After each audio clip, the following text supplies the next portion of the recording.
Audio Jungle.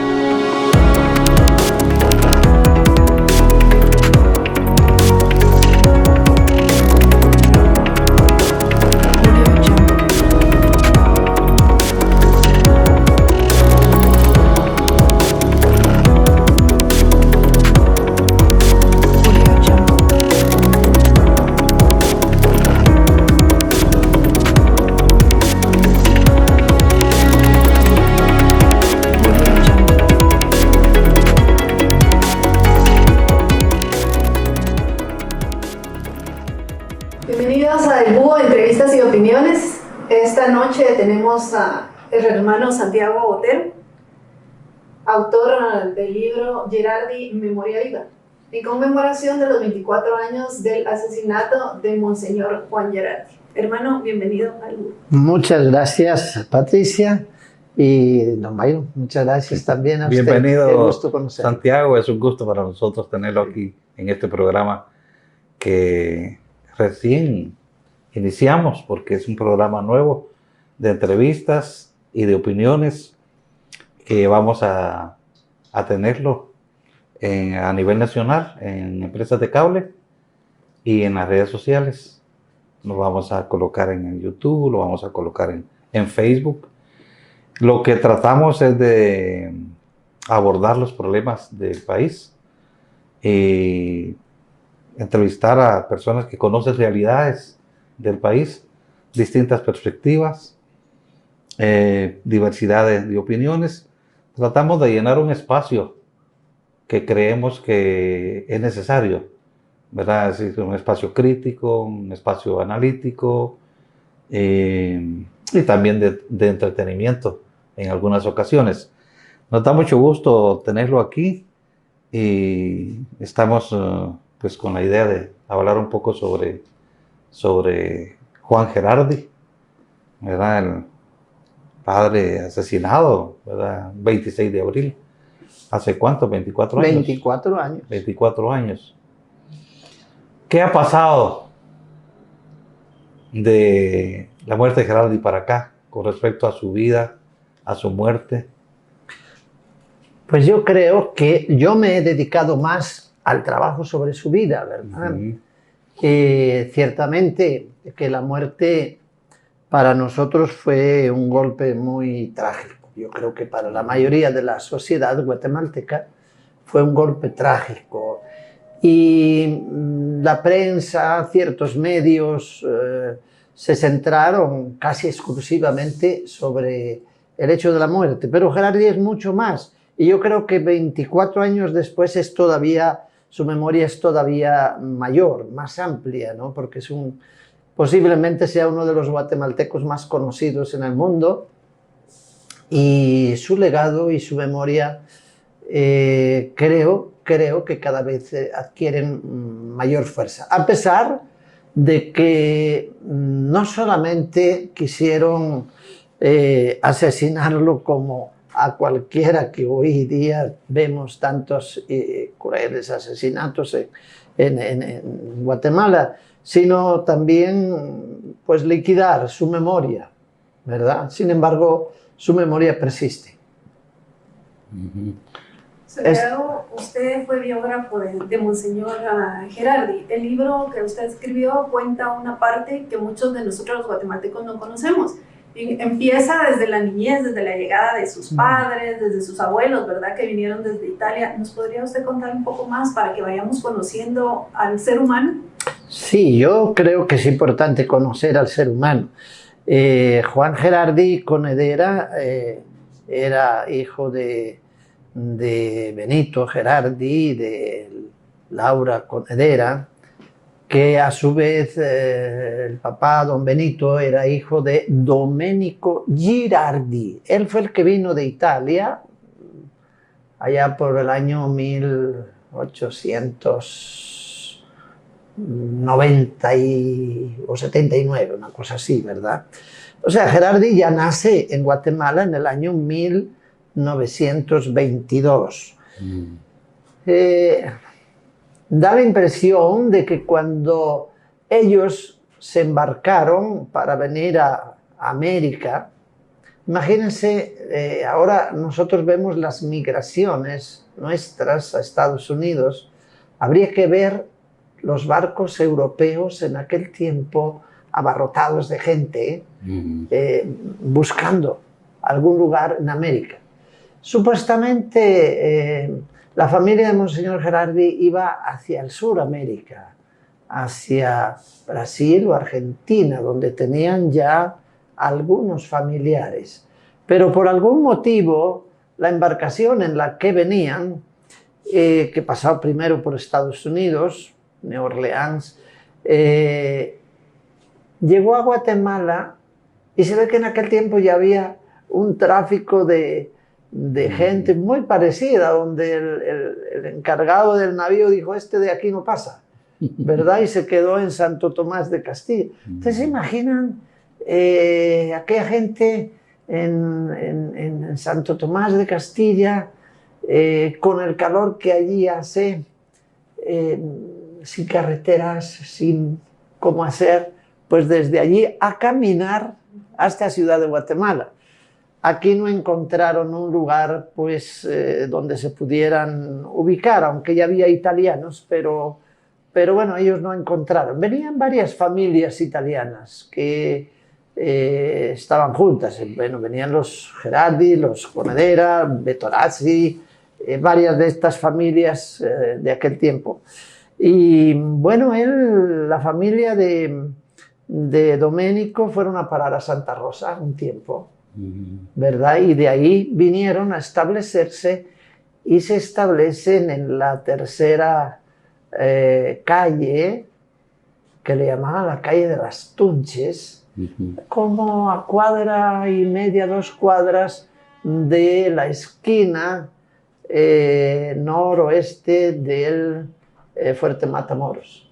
Ahí. Y ahí poco a poco lograron establecerse en esa zona, que era poco habitada en ese momento, de la zona 1, y crearon unas huertas para producir hortalizas. Ese fue un poquito, digamos, el origen de esta familia italiana. Recuerden que el tren del Atlántico se inauguró a finales del siglo XIX, y una de las características de esta familia primera de Monseñor Gerardi, antes casi de que Monseñor Gerardi hubiera nacido, pues producían hortalizas que mandaban en tren a la United Fruit Company, a Bananera, ¿verdad? Era una forma también de surtir a los, digamos, a las familias que dirigían la bananera o a los sectores pudientes que dirigían la bananera. Sí, ese es un poquito como el origen primero. Después, lógicamente, ya se dedicaron también a distintos mercados aquí en la ciudad capital, ¿verdad? Por tanto, familia Gerardi, zona 1, el Cerro del Carmen, el ferrocarril, pues tienen como mucha unión, familia de Miguel Ángel Asturias, familias de otra serie de personajes de este país también. Sí, por supuesto. ¿Y los estudios, la formación inicial de él? La formación primera la realizó en el Asilo Santa María. Asilo Santa María estaba dirigido, está en esa zona, y estaba dirigido por las Hijas de la Caridad. Por tanto, él de niño, digamos 6 años, 7, entró en esa institución y ahí cursó los primeros años de primaria, hasta que pasó al seminario, ¿verdad? En el seminario, recuerden que había un seminario que está en la primera calle y 10ª avenida de la zona 1, que ahora es el Colegio Juan 23, pero era el antiguo seminario. Y ahí empezó él sus estudios. Entonces, en las carreras del seminario, lo que es el ámbito de la filosofía, ellos estudiaban lo humanístico, el latín, fundamental, el griego, la literatura latina, bueno, también literatura castellana, fundamentalmente. Era todo el ámbito humanístico, ¿verdad? Yo creo que en eso Monseñor Gerardi fue un ejemplo de dedicación al estudio. Los que lo conocieron dicen que a él le costaba muy poco, tenía un memorión. Memorión. Lo que no tenía era facilidad de palabra. Eso sí no tenía. Yo ya lo conocí como obispo y le costaba empezar a arrancar. Una vez que arrancaba, olvídese que no lo dejaba. Pero sí, yo creo que de la familia de los Gerardi, creo que ha sido la persona. Y después pasó a Teología San Salvador, en Centroamérica. Recuerden que cuando él nace, en el año 1922, el gobierno de ese tiempo había expulsado al arzobispo de Guatemala. O sea que Guatemala estaba sin arzobispo, estaba sin la cabeza. La iglesia en Guatemala era muy pequeña, la iglesia en cuanto a jerarquía. Yo creo que la mayoría de la gente en Guatemala se decía entre comillas católica, pero la jerarquía era mínima, los sacerdotes muy pocos. Yo haciendo la historia de Quiché, Huehuetenango, San Marcos, Quetzaltenango, la Verapaz, ¿qué? Habría unos 3 por cada departamento, tal vez mucho, algunos extranjeros, pero no mucho más. Entonces, nace en un año en que no hay obispo en Guatemala, digamos así. La vida religiosa de las familias guatemaltecas era más bien interna dentro de la casa. Las procesiones, no había permiso de procesiones. Si bien en tiempos de Estrada Cabrera, que él dicen que era muy supersticioso, pero su mamá muy religiosa, entonces su mamá, yo no sé cómo le hacía para que él permitiera que saliera alguna procesión. Yo no sé si Monseñor Gerardi, ahí me queda como pregunta, participaba de niño en este ámbito religioso. Sin duda la formación religiosa le viene de las hermanas religiosas, y después de los estudios en el seminario, ¿verdad? Estando en San Salvador, eran los jesuitas los que dirigían. Uno de los sacerdotes más influyentes que después pasó a Guatemala era el padre Isidro Iriarte, ¿verdad? Que fue uno de los fundadores de la Universidad Landívar. Estaba en aquel tiempo en San Salvador. Ellos eran los que dirigían el seminario. Entonces, una formación rígida, teológica, tomista de aquel tiempo era fundamental. Y entonces todos tenían que pasar no solamente por la parte intelectual, sino por la parte, digamos, espiritual. Es decir, un seminarista que no mostraba características de constancia, permanencia, de convicción, pues fácilmente se lo aconsejaba en aquel tiempo, mejor retírate, ¿verdad? Yo creo que los jesuitas en esto eran bastante estrictos. A él lo vieron con muchas capacidades y lo mandaron a estudiar a Nueva Orleans, al seminario de Estados Unidos. De tal manera que él también, por ese lado, se enriqueció con la cultura norteamericana, con el inglés, aparte de las lenguas clásicas y el español. Yo creo que Monseñor Gerardi, llegada al momento de su ordenación, 1946, tenía para la media guatemalteca, era una persona intelectualmente muy capacitada. Sí. En ese sentido yo creo que es Es importante decirlo. Aparte, creo que también vale decir que él era un hombre autodidacta. Si bien él después no se especializó en alguna carrera específica, como Monseñor Próspero, que estudió en la Universidad Gregoriana de Roma, o Monseñor Quesada, que estudió en Friburgo. Él era un autodidacta impresionante. Leía todo lo que caía en sus manos, ¿verdad? Creo que esto a él lo colocaba en un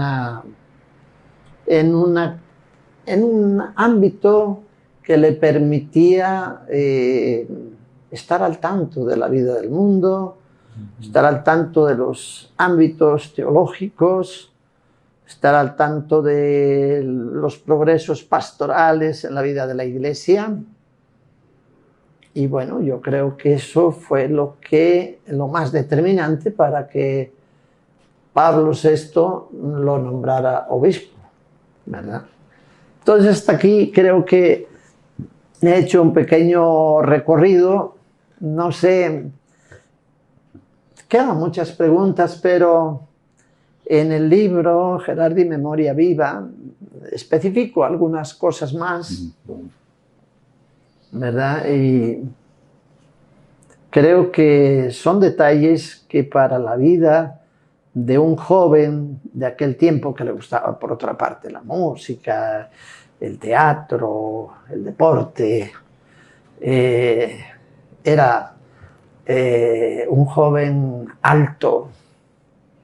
Para la media guatemalteca él era muy alto, pasaba alrededor de 1,85 para arriba. Su mamá también era bastante alta, y su mamá siempre andaba detrás de él porque, bueno, no sea que las patojas se encariñen demasiado con mi hijo. Una de las parroquias que tuvo fue en Mataquescuintla. Y en Mataquescuintla, Gerardi pues era joven.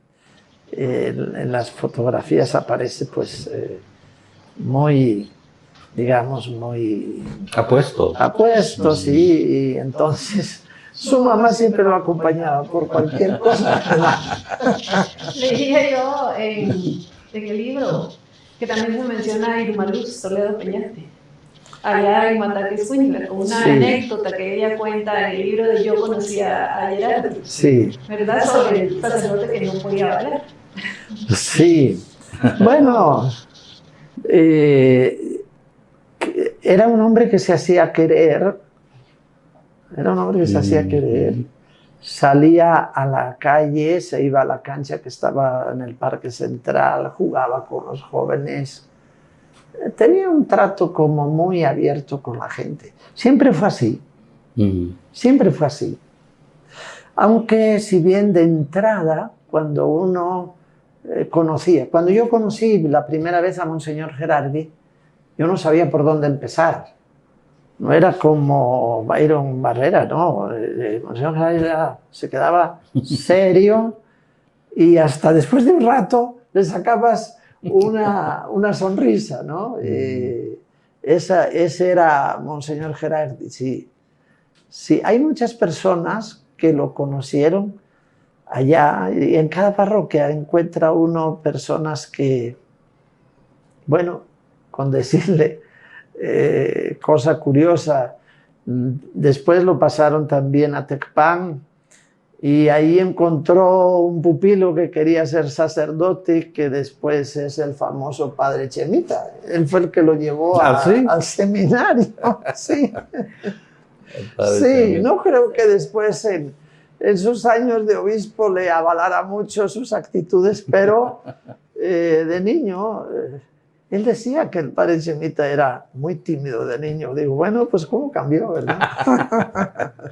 Hace poco estábamos hablando de padre Chemita, precisamente, porque yo trabajé en un programa de televisión, Estudio Abierto se llamaba, y nosotros cuando no teníamos a quién entrevistar, llamábamos al padre Chemita y él inmediatamente llegaba al programa y siempre subía el rating del programa porque él hablaba mucho y hablaba de todo también. Sí, sí. Padre Chemita.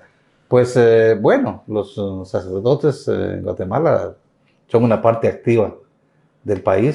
Ahora sí, es una parte muy activa y muy propositiva también. Sí, muy propositiva y yo conozco a algunos de ellos. Bueno, uno de los más conocidos ahora es Ramazzini, ¿verdad?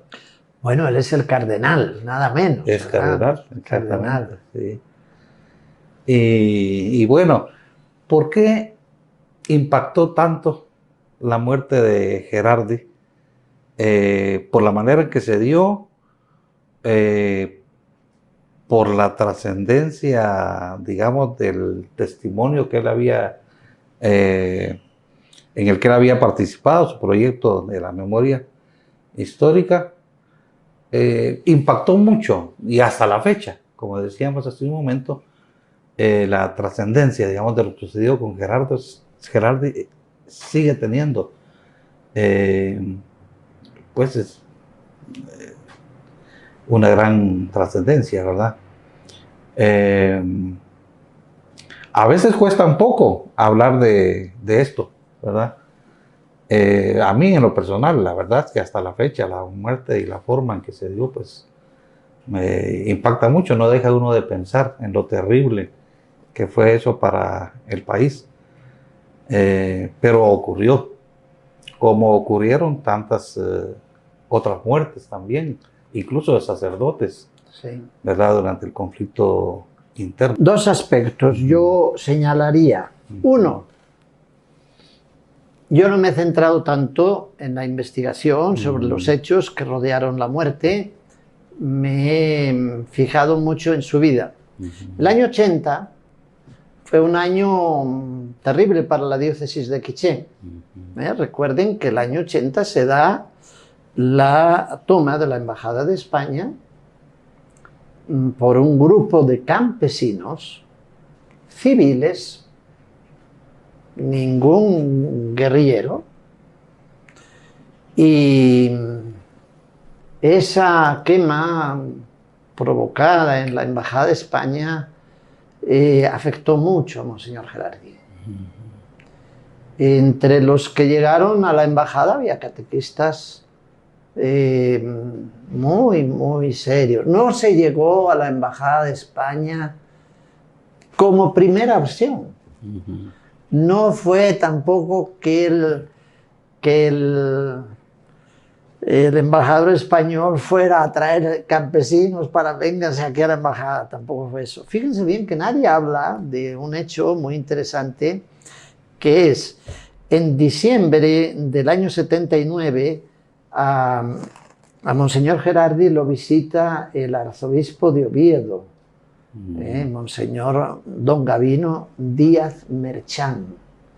Don Gavino Díaz Merchán con el cardenal Tarancón, Vicente Enrique Tarancón, son los dos grandes obispos españoles que trazan la transición del régimen de Franco al régimen democrático, ¿verdad? Frente a otro sector de Iglesia que tenía sus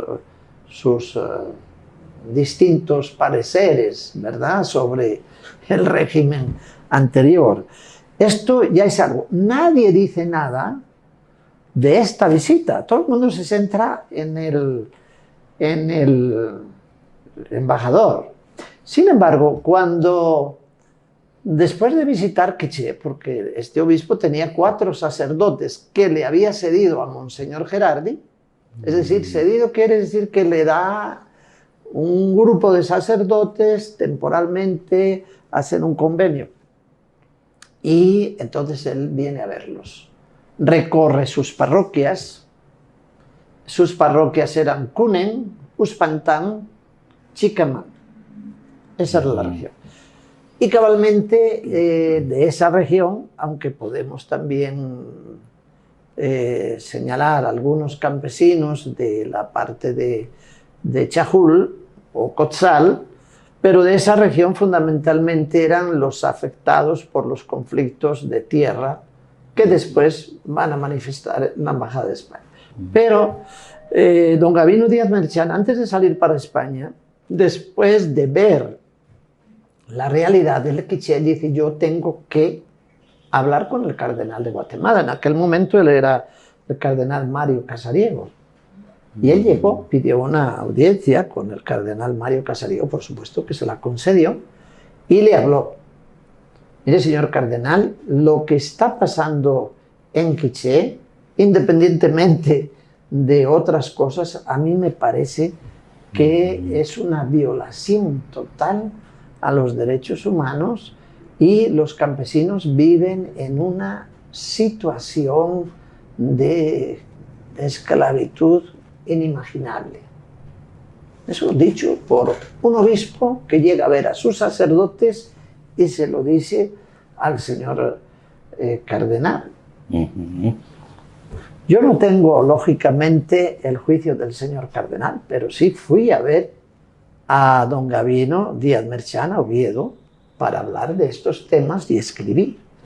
Entonces, de él sí tengo el parecer, ¿no? Esto para él fue importantísimo. Al mes siguiente hay una visita del embajador a digamos, a los españoles que estaban trabajando allá. Eran la mayoría de los sacerdotes. Fíjense bien que la mayoría de los sacerdotes que trabajaban en Quiché eran de nacionalidad española, identificados con la causa del pueblo maya, quiché, ixil, quechí, pues de corazón.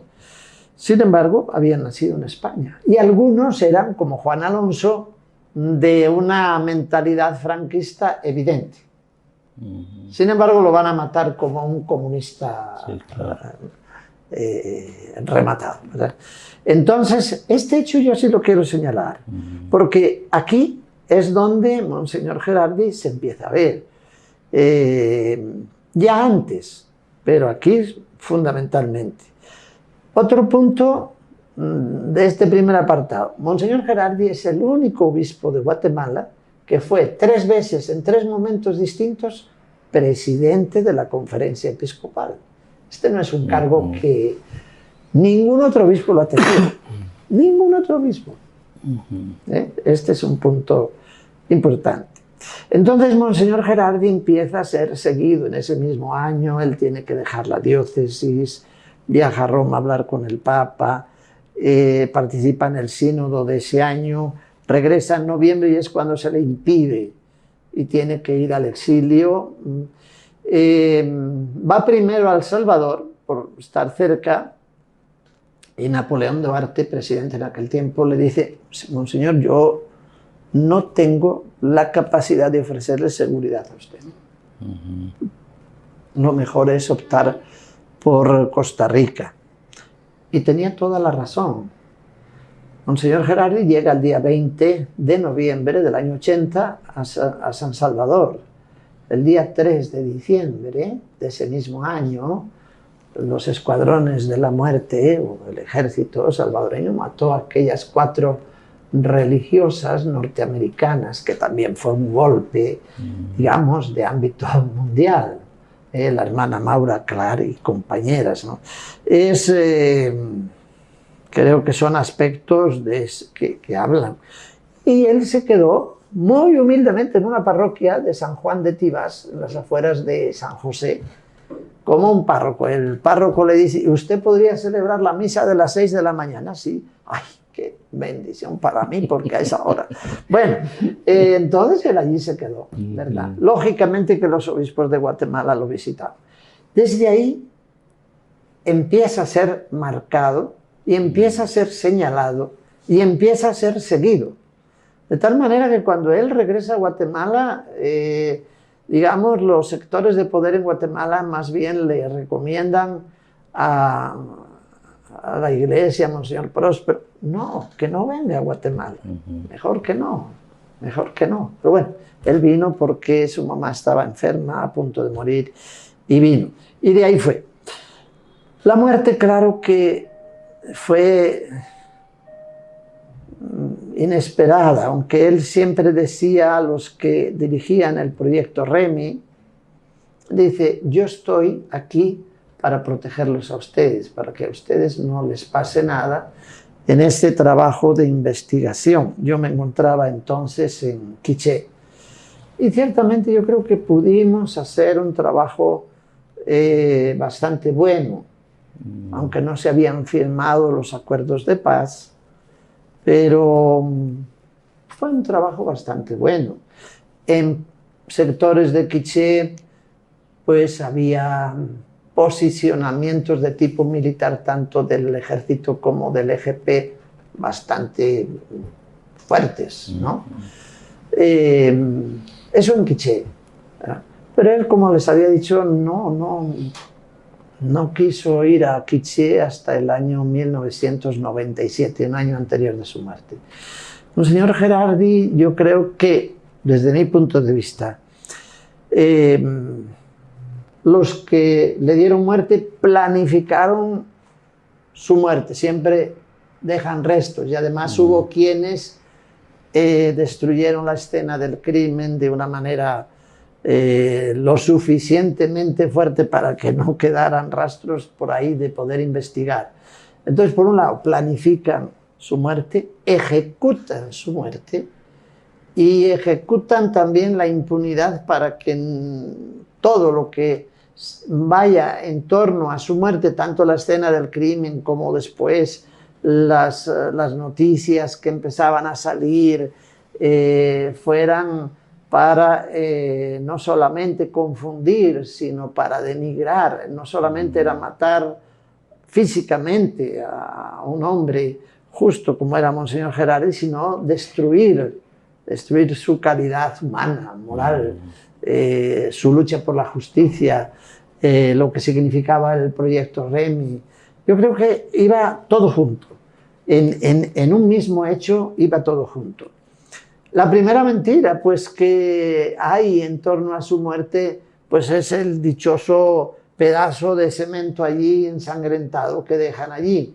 No tuvo nada que ver con su muerte, ¿verdad? A él lo asesinan con una barra de hierro de la que las radiografías dan que tiene 3 golpes así fuertes, que según los forenses dicen que cada uno de esos golpes le podía haber provocado la muerte, cada uno de esos golpes. Y después a puñetazos con esas manoplas que tienen, pues ahí especie de... O sea que la piedra era un despiste. La piedra era uno de tantos despistes, como las hojas de periódico, como un suéter, como... qué sé yo, huellas de zapatos ahí. Todo eso después se hizo un estudio bastante serio de lo que significó la destrucción de la escena del crimen para poder reconstruir algo, ¿verdad? Claro. Sí. Entonces son 2 cosas muy distintas. Yo creo que por eso es una, porque Monseñor Gerardi era suficientemente conocido. Recordar que en el sínodo del año 74, no el del 80, cuando él tuvo que ir por necesidad, ahí se tuvo que ver y encontrar ya con el que luego iba a ser papa, Carlos Wojtyla, ¿verdad? Que en ese momento era el coordinador del sínodo y Monseñor Gerardi era uno de los coordinadores de lengua española para América Latina, o sea que tuvo un contacto con él. La primera visita del Papa Juan Pablo II a Centroamérica, pues lo reconoció entre los obispos inmediatamente cuando bajó del avión. Gerardi, ¿qué tal? ¿Verdad? Además que pues, lo había tenido que visitar, por supuesto. Santiago, el trabajo que hizo Monseñor Gerardi al inicio de su sacerdocio fue casi, no casi, sino que fue todo en parroquias rurales. ¿Cómo marcó esto a Monseñor? Usted que tuvo la oportunidad de conversar con él y conocer de primera mano su historia. He conversado con él y con sus familiares, sobre todo con sus amigos. Monseñor Flores. Eran personas que no tenían miedo el recorrer los caminos polvorientos de la gente humilde y sencilla, el sentarse a tomar un café en sus casas y charlar como cualquier otra persona. Les dedicaba tiempo, no tenía problemas en quitarse el cuello afiladito de los curas coquetos y llevar una blusa porque hace calor, e ir sudado y bueno, yo creo que en este sentido Monseñor Gerardi era muy de pueblo, muy de pueblo, es decir, lograba una encarnación. Digamos que Santiago Mataquescuintla, así se llama el pueblo, es un pueblo más de ladinos, se sintió muy bien. Después Palencia es un pueblo muy similar. En Chimaltenango, los distintos pueblos que recorrió, y ahí encuentra, digamos, los pueblos mayas, cachiqueles, yo creo que también, y él logra una empatía y una cercanía con la gente que fue parte importante de la identificación, no solamente con la vida de la gente, sino con sus reivindicaciones, sus derechos. Le dolía ver a los grandes camiones llenos de gente que bajaban a la costa. Yo también lo vi. Y también pude ver cómo los comisionados militares agarraban a los jóvenes así, corriendo por las calles detrás de ellos, jóvenes como... y meterlos a los camiones. Eso a Monseñor Gerardi le dolía también, ¿verdad? Son aspectos, no digamos después cuando él llega a Cobán, el mundo quechí es muy querendón, yo creo que fue muy bien recibido en Cobán. Intentó hablar la lengua, porque en Cobán todo el mundo habla el quechí, ¿verdad? Y tiene ahí sus escritos en quechí, pero fue un tiempo relativamente corto, como corto fue el tiempo después que cuando lo pasaron a quiché. Y en quiché iba para solucionar un problema, porque el obispo anterior se había enamorado, había renunciado. Era un problema, un poco de escándalo, ¿verdad? Bueno, ¿a quién se va a mandar? Bueno, se va a mandar pues, a un obispo que es nada menos que el presidente de la conferencia episcopal. Y se le manda él a quiché. Algunos pueden pensar que a quiché llegó porque él iba a resolver problemas políticos, sociales. No, él iba a resolver un problema de iglesia muy complicado, ¿verdad? Entonces, esos puntos, claro, después aparecen los verdaderos problemas, ¿no? Que son los problemas sociales de la vida de la gente, y los problemas también políticos, y los problemas económicos, ¿verdad? Y eso a él también le... Y después los de la violencia, las desapariciones, qué sé yo. Sí. Siempre se pensó que, digamos, tal vez sea un poco duro, pero siempre se pensó que iban a matarlo, ¿verdad? En algún momento, ¿verdad? Sí, eso es cierto. Muchos de los que en ese tiempo observábamos muy de cerca toda la situación de Guatemala, era de las personas que, bueno, uno miraba con mucho interés, con mucha admiración, pero al mismo tiempo vulnerables, porque uno decía, bueno, de repente lo matan, así como decimos comúnmente, ¿verdad? De repente lo matan. Como mucha gente que, bueno, de alguna manera también, pues fue, digamos,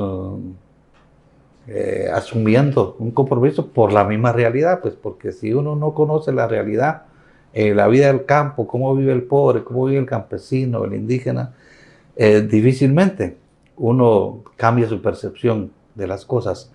Pero en aquellos tiempos, sobre todo, tener esas convicciones pues eran muy peligrosas, incluso como el caso del padre Alonso que usted decía, pues que eran muy conservador, pero que era visto como comunista.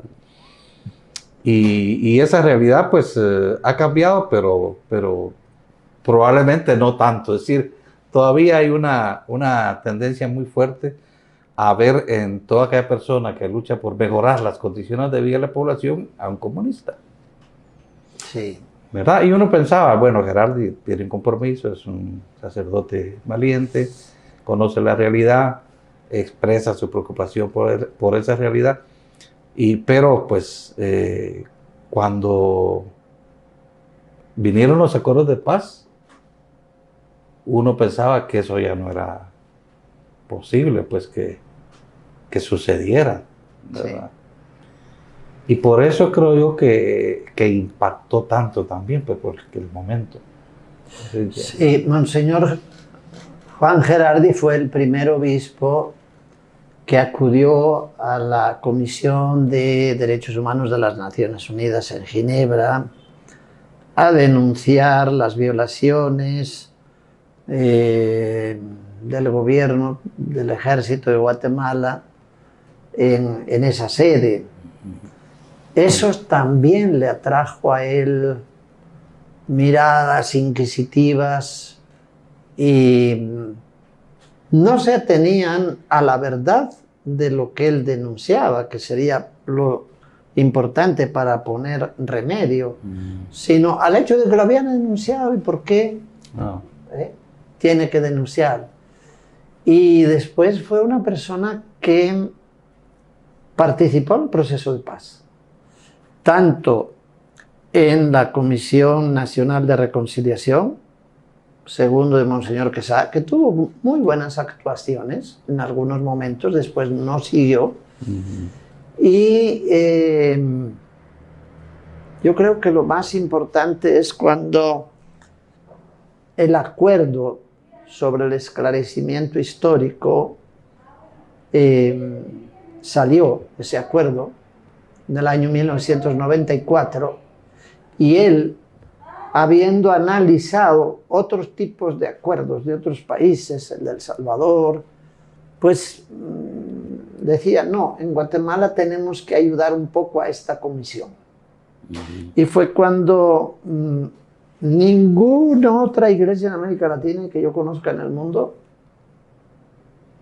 se apostó por decir, vamos a hacer un trabajo de investigación de las violencias, los crímenes del pasado.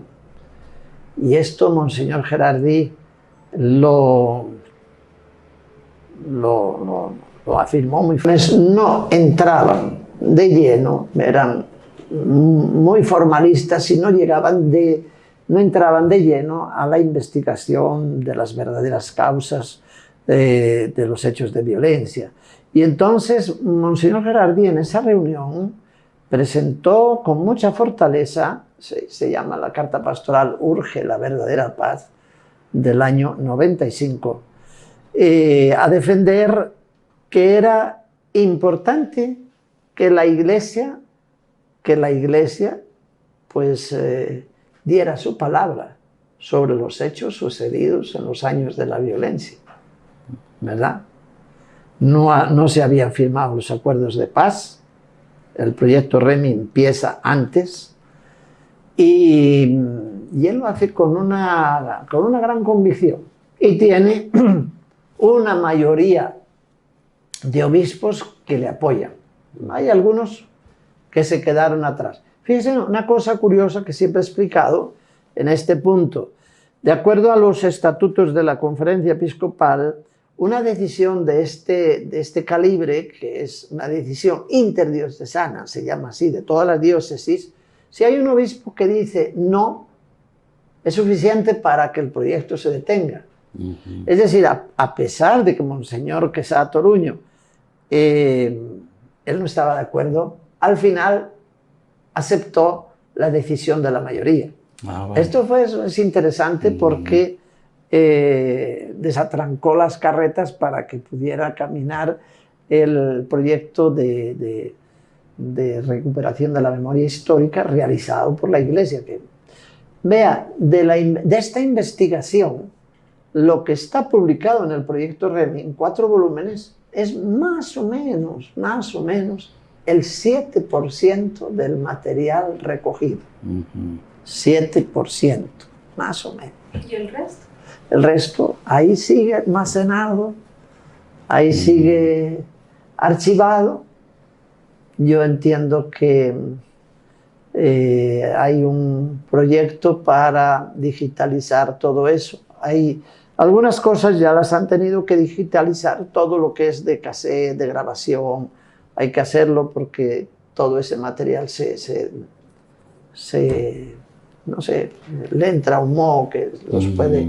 Sí, pero lo escrito también, ¿verdad? Y cosas parecidas. Pero quiere decir que hay todavía un gran trabajo por hacer, ¿no? Lo mismo pasó con la Comisión del Esclarecimiento Histórico. No quiere decir que los 12 volúmenes significaran todo lo que se recogió. Por ejemplo, el informe, creo que uno de los mejores informes que se hizo por la Comisión de Esclarecimiento Histórico, no por el REMI, fue el relativo a la región de Nevaj. Nevaj, Kotzal, Chahul. Sin embargo, no se publicó como un documento aparte y todo ese archivo de la Comisión del Esclarecimiento Histórico está en Nueva York. Si se quiere consultar hay que ir a Nueva York, no sé con qué permisos. En cambio, el del proyecto REMI está en el arzobispado.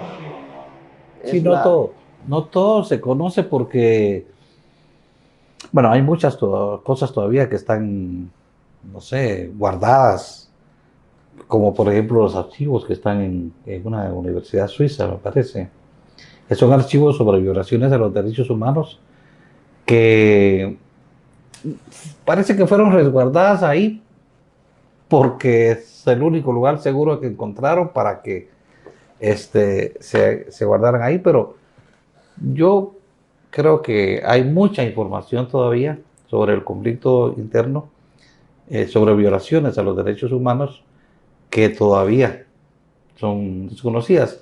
Hay muchos testimonios, por supuesto. Yo los archivos de la Comisión de Esclarecimiento Histórico que tengo, que son los volúmenes como que están en una especie como de mecanografiados, que se hizo una edición de eso, que son como de este tamaño, son un montón de volúmenes. Son 12 volúmenes. 12 volúmenes, ¿verdad? Sí. Es bastante. Es bastante. Es bastante, pero aún es poco. Falta Aún más. es poco porque la mayoría de la gente en esos años tenía miedo a hablar y tiene miedo a hablar. Ahora, el problema es de que, por ejemplo, los jóvenes hoy, bueno, ¿cuánto hace que terminó el conflicto armado? Casi 25 años. Sí. No conocen lo que pasó y ese es el gran peligro, de que la generación actual no sepa lo que pasó durante el enfrentamiento armado y por lo tanto las nuevas generaciones se exponen a una repetición de lo que pasó porque no conocen las atrocidades, todo lo que se da. Mucha gente del área urbana, del área rural, ya no conocen. Sin embargo, he consultando archivos de universidades como la Universidad San Carlos, la Universidad Landívar, algunas otras, se ven bastantes tesis que aportan nuevos elementos sobre algún problema específico del conflicto armado. Yo creo también en los últimos años hemos visto algunos militares escribiendo sobre, al fin se decidieron, algunos no con buena suerte, digamos, suerte en su capacidad de poder analizar, todo el entorno, pero ya es un avance, ¿no? Sí. Yo creo que también eso es un avance en este trabajo. Últimamente he podido leer con mucha satisfacción un libro que tiene que ver con el conflicto armado, pero pareciera,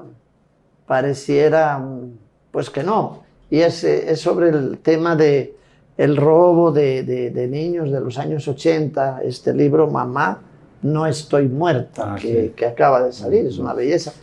Y que habla de cómo en ese momento se trabajaba con los niños. Yo pude estar en el hogar de Nevaj, que tenían las Hermanas de la Caridad, y ver a algún niño, un niño de unos 4 años vestido con su traje militar que le habían traído a desfilar aquí. Yo digo, bueno, pues que...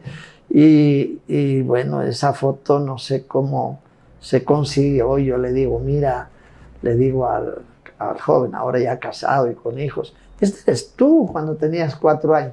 Volvió a encontrar a sus papás a los 17 años. Sí. ¿Qué cosas tan tremendas? Y hay una faceta también que no es muy conocida, que son los hijos que quedaron en manos de familias militares. Sí, sí. Hubo muchas familias militares que recogieron huérfanos, ¿verdad? Y que crecieron con esas familias. O que se apropiaron de huérfanos. Sí. Crecieron, ellos crecieron y ya es gente que debe tener a estas alturas unos 30 años. No más. Más, ¿verdad? Más. Pero sí, yo en lo personal conozco como 3 casos de huérfanos que quedaron así y que fueron recogidos por militares, especialmente niñas, ¿verdad? Y que no sé, bueno, es como ese libro que usted nos cuenta, que cómo han crecido esas personas, ¿verdad? Sí. No sé cómo les afecta su identidad. Seguro. De algunos casos, de hecho, de uno de los de Nevaj que adoptó una familia italiana, hace unos 4 o 5 años apareció la mamá. La mamá, con esta institución Sobrevivientes, lograron dar con el hijo ya es doctor en Italia, lógicamente él piensa en sus papás italianos, pero su mamá quería verlo. Sí. Y él no quiere saber nada de su mamá biológica. Ese es un caso extremo. Pero los otros son más bien de este tipo, de que muchos de los papás de otros países europeos que adoptaron, sí les hicieron todo un historial de documentación para saber que nacieron en Guatemala y que esto y lo otro. Bueno, algunos tuvieron esa delicadeza de hacerlo. Sí, es una parte un poco difícil, ¿verdad?, de entender, pero sí, muchos crecieron en hogares que ellos saben muy probablemente que no son sus hogares reales, pero que tampoco han podido, digamos, entrar en conexión con sus familias reales. Sí, es un poco difícil toda esta parte del tiempo del conflicto. Muy, muy complicado, muy difícil, sí, muy difícil. Entrando ahí en la última parte del programa, ¿qué queda pendiente del legado de Monseñor Gerardi? Bueno, yo creo que el legado de Monseñor Gerardi está por realizar. Y de haberlo realizado, no tendríamos estos, llamémoslo vulgarmente, clavos que tenemos ahora en Guatemala. Vea, yo creo que el recuperar la memoria histórica significa dar dignidad a aquellas personas que fueron ejecutadas pues porque la historia las encontró ahí, la historia las encontró en una situación donde se vieron forzados a luchar por sus derechos y fueron ejecutados por fuerzas del Estado que no reflexionaron el por qué vivían así. Porque yo creo que eso se podía haber hecho. Creo que faltó una intelectualidad política en las Fuerzas Armadas de Guatemala para decir por qué esta gente reclama organizadamente sus derechos. ¿Y por qué esta gente organizadamente, un grupo, entró a reclamar sus derechos por la vía armada? Simplemente se fijaron en un enemigo interno que hay que liquidar.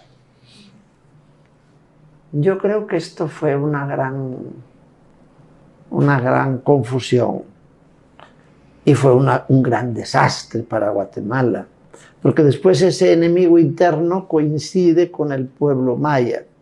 Entonces, la memoria por un lado, o la memoria como el contexto de todo, la dignidad de las víctimas. Ustedes habrán visto cómo se ha denigrado a los campesinos que llegaron como último recurso, después de haber pasado no sé por cuántos lugares en Guatemala, a la Embajada de España. Es que esos campesinos, a ver qué eran. Sí, fueron a muchas salas de redacción, sí, visitaron muchos lugares para hacer denuncia, ¿verdad? Hacer denuncia y hacerse ver, pero no, han sido criminalizados de una manera horrorosa, ¿no?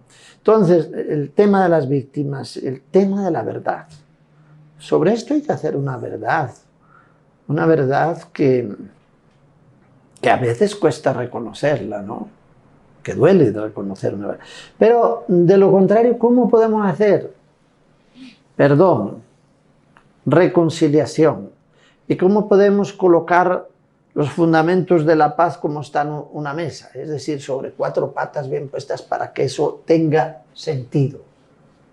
Bueno, hay un libro, paradójicamente escrito por un militar, Edgar Rubio, que se llama Desde el cuartel.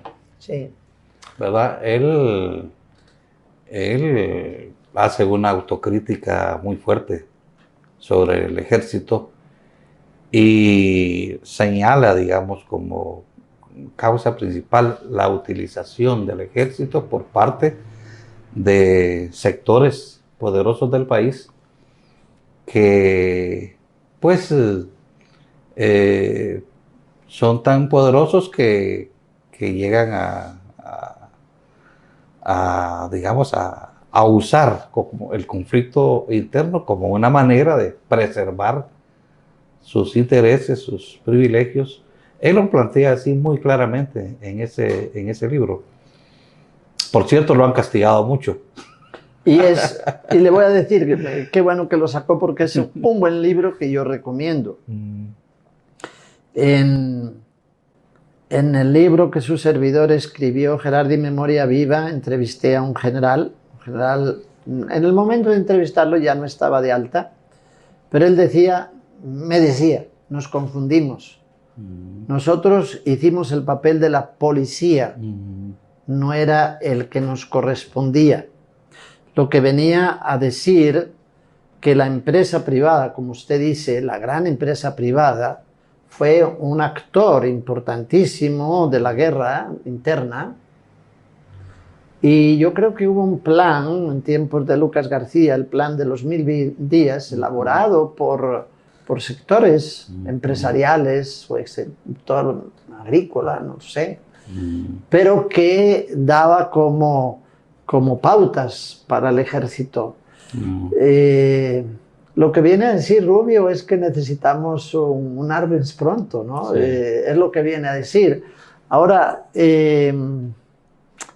yo diría que yo lo recomendaría ese libro en la universidad. ¿Lo recomendaría? Sí, lo recomendaría. Digo, lean ese libro, porque yo creo que les puede dar ideas.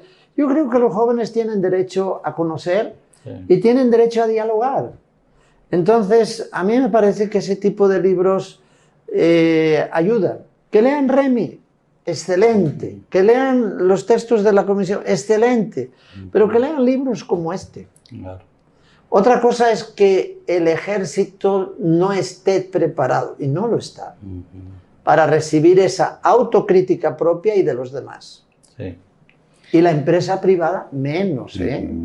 O sea, en este momento yo creo que hay sectores de la empresa privada que se han colocado muy recalcitrantes. Pienso que hay sectores del ejército mucho más avanzados en democracia. Sí. Pues hay cosas peores, como el hecho de que muchos hijos de familias poderosas siguen pensando peor que sus padres o que sus abuelos. Es posible, no lo sé. Bueno, Santiago, muchas gracias. Estamos finalizando ya el programa. Yo aquí creo que tenía una frase. Quiero leerles porque primero sería bueno leer el discurso final de la presentación de Remy de Monseñor Gerardi. Es un discurso muy valioso y a lo mejor imprimirlo para que la gente lo leyera y lo releyera y ver las motivaciones que él tenía para hacer lo que hizo.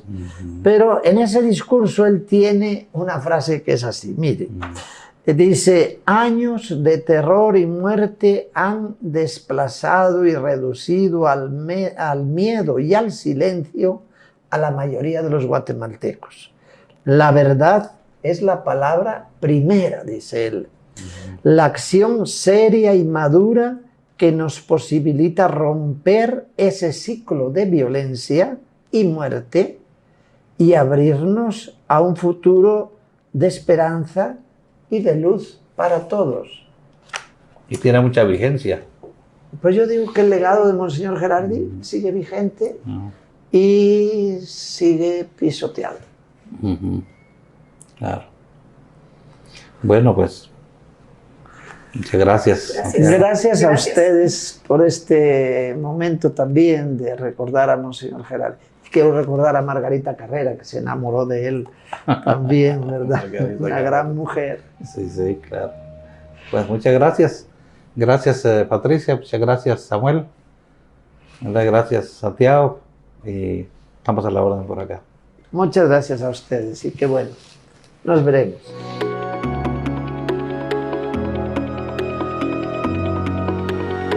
Audio Jungle.